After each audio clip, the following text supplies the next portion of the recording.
नमस्कार दोस्तों, स्वागत है आपका आरबीएल अकेडमी में। ये वो मंच है जहां मिलती है आपको प्रेरणा, अध्यात्म और महान व्यक्तित्वों की अनमोल कहानियां। चैनल पर नए हैं तो चैनल को सब्सक्राइब, लाइक एंड वीडियो को शेयर जरूर कीजिए। नमस्कार। आज हम बात करेंगे एक ऐसे शख्स की जिन्हें पूरी दुनिया महात्मा के नाम से जानती है, मोहनदास करमचंद गांधी। आप वो बदलाव बनिए जो आप दुनिया में देखना चाहते हैं। क्या कमाल की बात है ना? और ये सिर्फ एक कोट नहीं है, ये उनके पूरे जीवन का निचोड़ है। ये कहानी है एक ऐसे इंसान की जिसने सच में खुद को बदलकर दुनिया को बदलने का रास्ता दिखाया। तो चलिए, सबसे पहले एक छोटा सा परिचय। भारत में तो हम सब उन्हें प्यार और सम्मान से राष्ट्रपिता कहते हैं, और पूरी दुनिया उन्हें महात्मा के नाम से जानती है, जिसका मतलब है एक महान आत्मा। अच्छा, उनके हर काम, हर सोच के केंद्र में एक ही शब्द था, अहिंसा। अब अहिंसा का मतलब सिर्फ ये नहीं कि किसी को मारना पीटना नहीं है, नहीं, ये इससे कहीं ज्यादा गहरा एक बहुत पावरफुल आइडिया था। सोचिए, गांधी जी ने दुनिया को यह दिखा दिया कि आजादी जैसी इतनी बड़ी लड़ाई एक पूरे साम्राज्य के खिलाफ बिना कोई हथियार उठाए सिर्फ सच और हिम्मत के बल पर जीती जा सकती है। तो ये सब शुरू कहां से हुआ? चलिए एक नजर डालते हैं उनके बचपन और उनकी पढ़ाई पर, जहां उनके कैरेक्टर की नींव पड़ी। तो 2 अक्टूबर 1869, गुजरात का पोरबंदर, यहां उनका जन्म हुआ।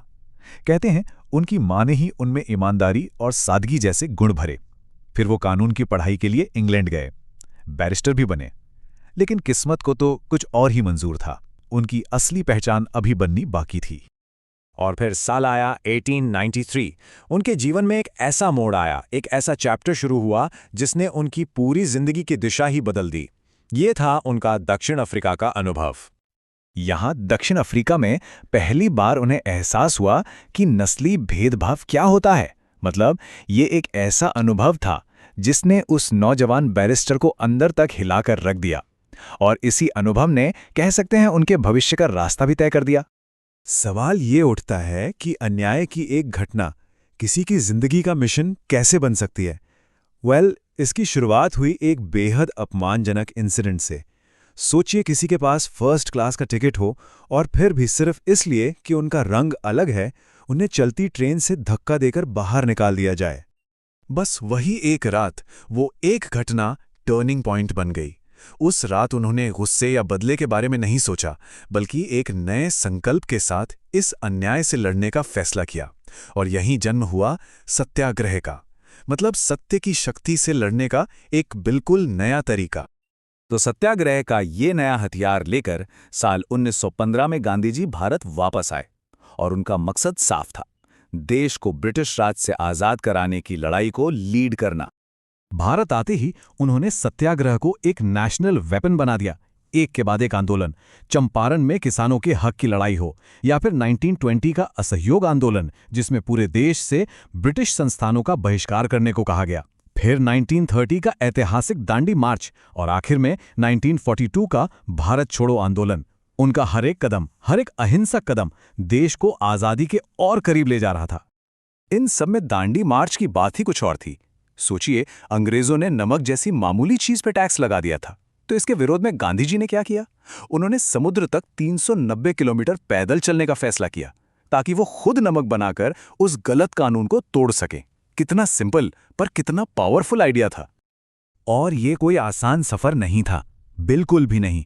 इस पूरी ऐतिहासिक यात्रा को खत्म करने में पूरे 24 दिन लगे।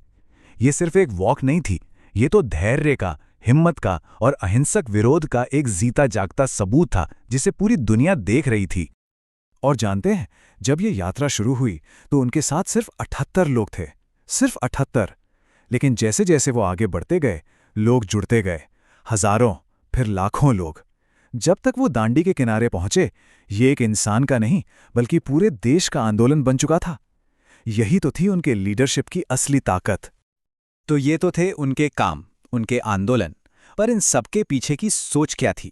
चलिए अब उन पावरफुल आइडियाज को समझते हैं जिनसे इन सब आंदोलनों को ताकत मिली। उनकी पूरी फिलॉसफी, कह सकते हैं, 5 पिलर्स पर टिकी थी। सबसे पहले सत्य और अहिंसा, ये तो फाउंडेशन थे। और जब कोई सच और अहिंसा के रास्ते पर चलता है तो सर्वधर्म संभाव यानी सभी धर्मों के लिए इज्जत अपने आप आ जाती है। इन सब का गोल क्या था? स्वराज। पर स्वराज का मतलब सिर्फ पॉलिटिकल फ्रीडम नहीं था, बल्कि खुद पर कंट्रोल। और ये तभी हो सकता है जब हम स्वदेशी अपनाएं, यानी आत्मनिर्भर बने। सब कुछ कैसे जुड़ा हुआ है। और गांधी जी का असर सिर्फ भारत तक नहीं रहा। नहीं, अमेरिका में मार्टिन लूथर किंग जूनियर हों या दक्षिण अफ्रीका में नेल्सन मंडेला, दुनिया भर के कितने ही बड़े नेताओं ने अन्याय के खिलाफ लड़ने के लिए उनके ही अहिंसक रास्ते को अपनाया। चलिए अब उनके जीवन के आखिरी हिस्से की बात करते हैं और ये समझने की कोशिश करते हैं कि कैसे उनके विचार उनके जाने के बाद भी अमर हो गए। 30 जनवरी 1948 ये वो दिन था जब जिस इंसान ने पूरी जिंदगी हिंसा के खिलाफ लड़ाई लड़ी, उसी महात्मा की एक हिंसक हमले में हत्या कर दी गई। उनके आखिरी शब्द थे, हे राम। उनका फिजिकल जर्नी, हाँ, वो खत्म हो गया, लेकिन उनका मैसेज सत्य का, अहिंसा का, आत्मबल का, वो आज भी जिंदा है और आज भी पूरी दुनिया को रास्ता दिखा रहा है। और आखिर में उनका ये एक विचार, आंख के बदले आंख पूरी दुनिया को अंधा बना देगी। ये लाइन आज भी हमें रुककर सोचने पर मजबूर करती है। ये याद दिलाती है कि हिंसा का जवाब हिंसा से देना कभी सल्यूशन नहीं हो सकता। ये तो पूरी इंसानियत के लिए सिर्फ तबाही लाएगा।